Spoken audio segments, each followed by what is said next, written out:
You're listening to Four Things to Know, a WCCO daily news podcast.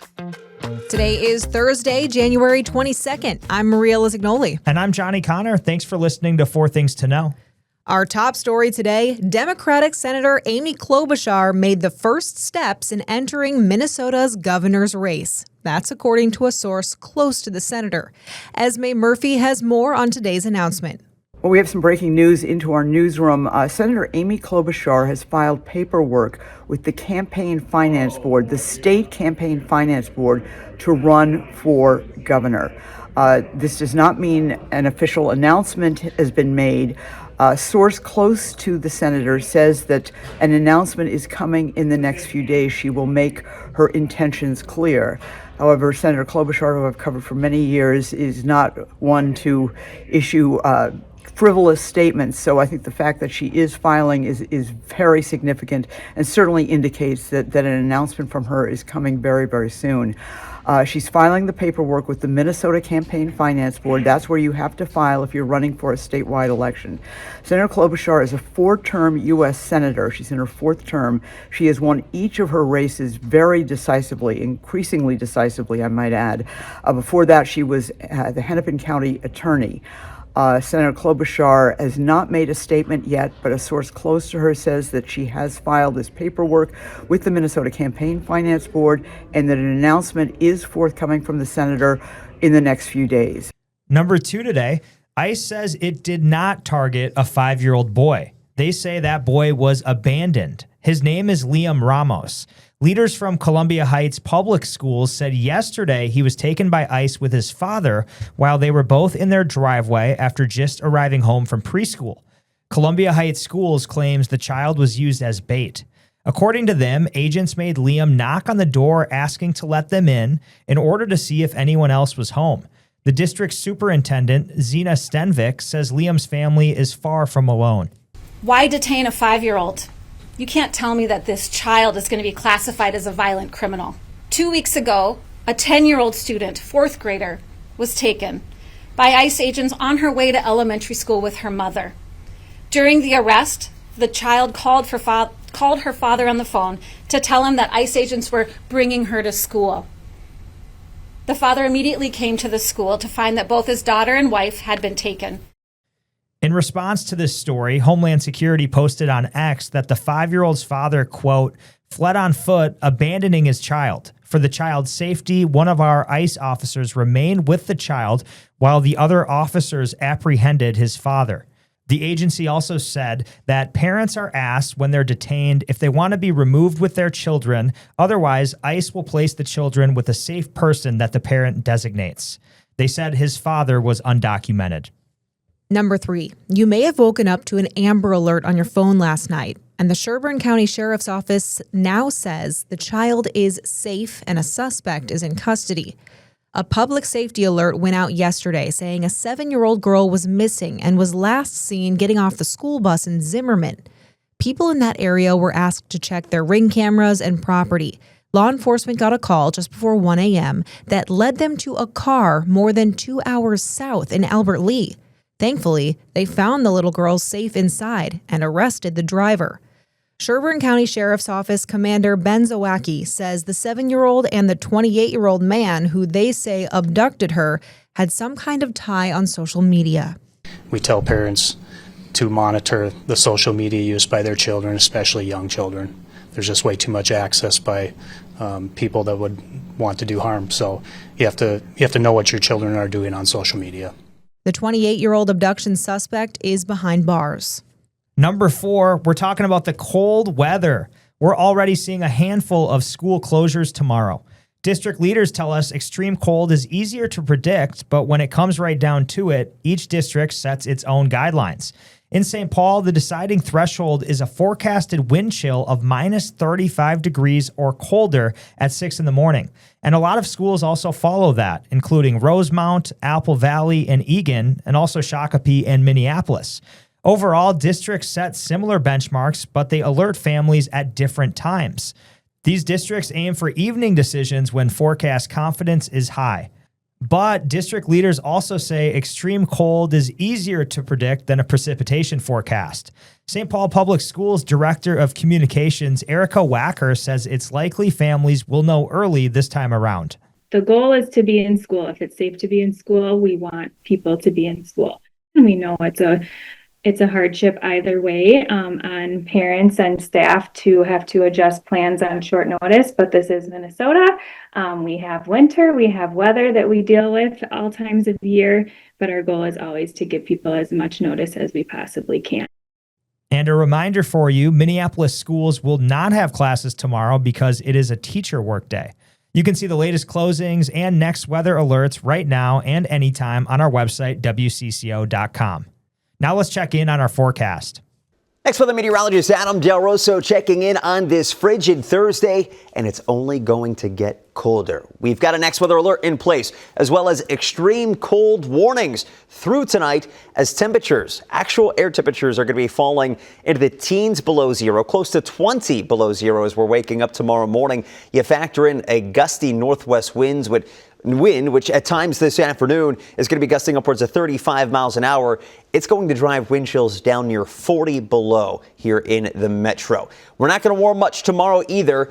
Actual air temperatures, best we do, close to 10 below zero. We're still going to have a breeze through the morning. However, winds will be relaxing. Through the weekend, we still have some cold weather advisories as temperatures remain below zero, but there won't be as much wind. It's not until Sunday afternoon when we find those temperatures back up above zero. And now, here's more to know.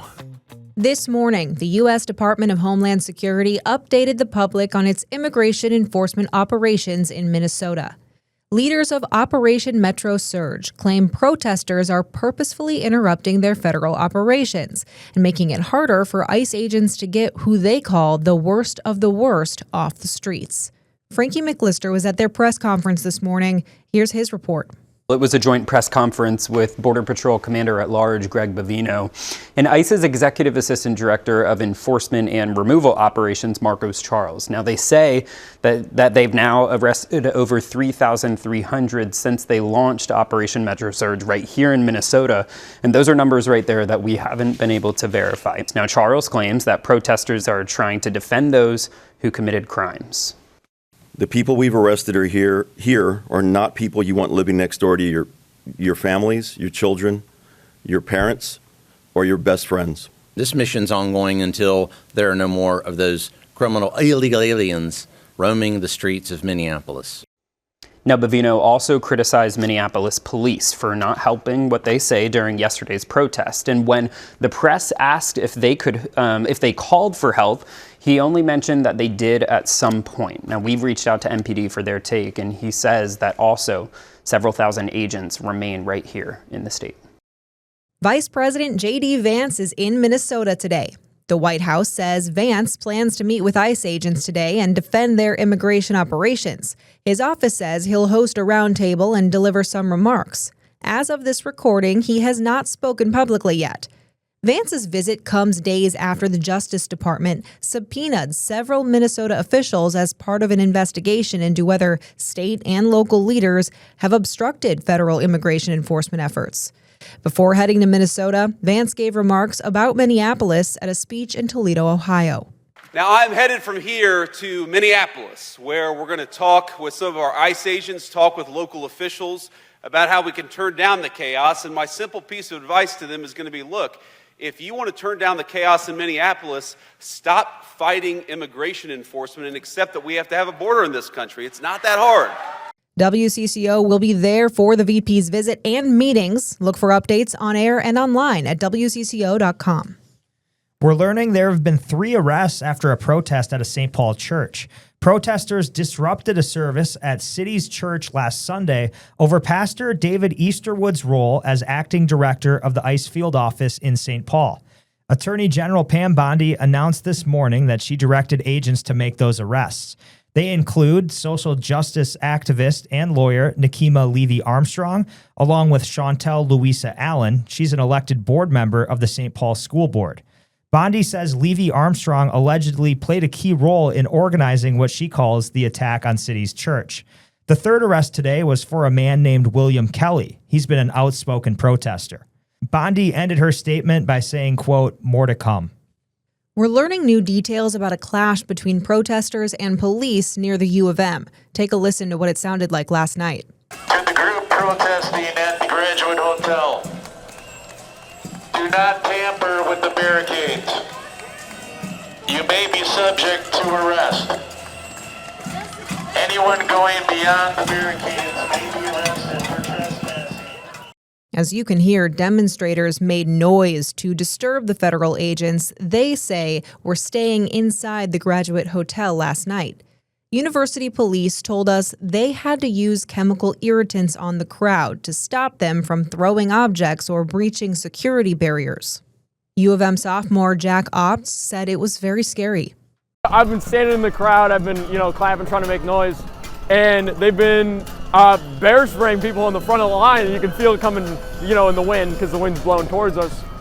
And, I've never been bear sprayed, but it makes everybody around me just start coughing. It's kind of brutal to deploy that against students. I mean, we got classes tomorrow, but it's been kind of scary actually to see this sort of thing. They got guys up on the roof with paintball guns full of pepper balls. University police say they arrested 3 demonstrators for unlawful assembly. Authorities say no one got hurt.